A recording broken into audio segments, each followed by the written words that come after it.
What am I gonna read in 2025? Stay tuned.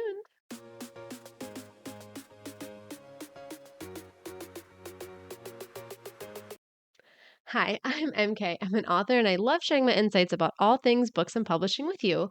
Before I get into the details about today's topic, don't forget to hit subscribe. You'll be notified when I put out new videos every week about publishing, making a career of being an author, and now being a mompreneur.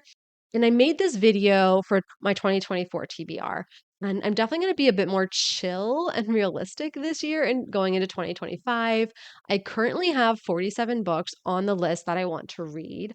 I believe I can read 55 a year, maybe more. I'm already at 62 for 2024, and I have another 10 days until the year's over. So it's probably going to be at least 64, maybe 65 by the end of the year because I'm going to have more time to read over the next few days.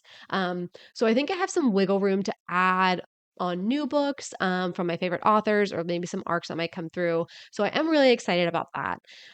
So kind of going over how I built the list for this year. Now, a good amount of my books from the 2024 list that I did not get to in 2024 have rolled over. But I did revisit each book description to see if I did still really want to read it. There's an opportunity cost to each book. Like if I'm reading this one thing, it means I may not have time to read another one. So I did really want to go over that again.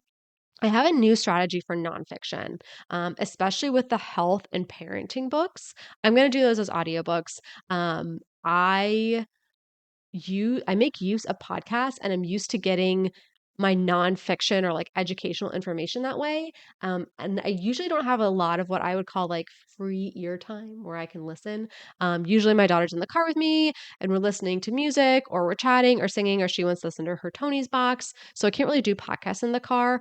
But I do have more activities for her where I could either sit to read. So I may just bring my headphones and listen instead of read an ebook or print book just to make sure those nonfiction books are still being read.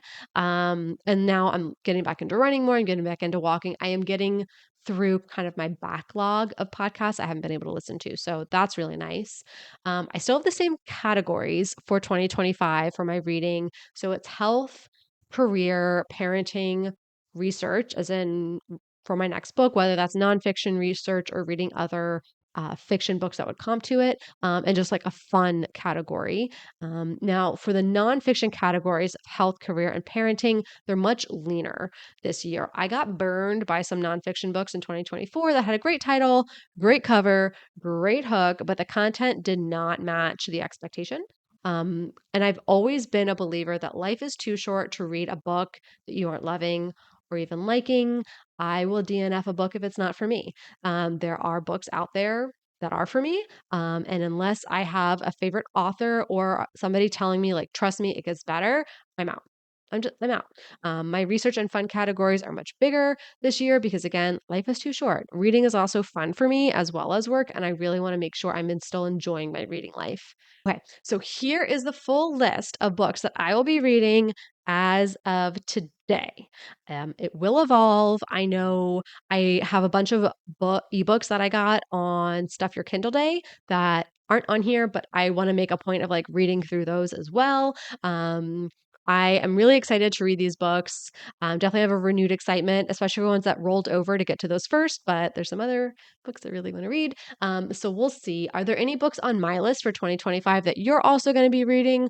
What are the books that you're most looking forward to reading in 2025? I definitely want to know. Please drop recommendations because I have an unhealthy obsession. And let's be honest, I'm probably going to deviate from this list anyways. So drop your recommendations. All right, if you found this information helpful or just fun and entertaining, don't forget to give this video a thumbs up, hit subscribe, or hit that shiny little thanks button. That tells YouTube you got value from this information and they can put it in front of other authors and book lovers like us. Now you can get back to writing your book.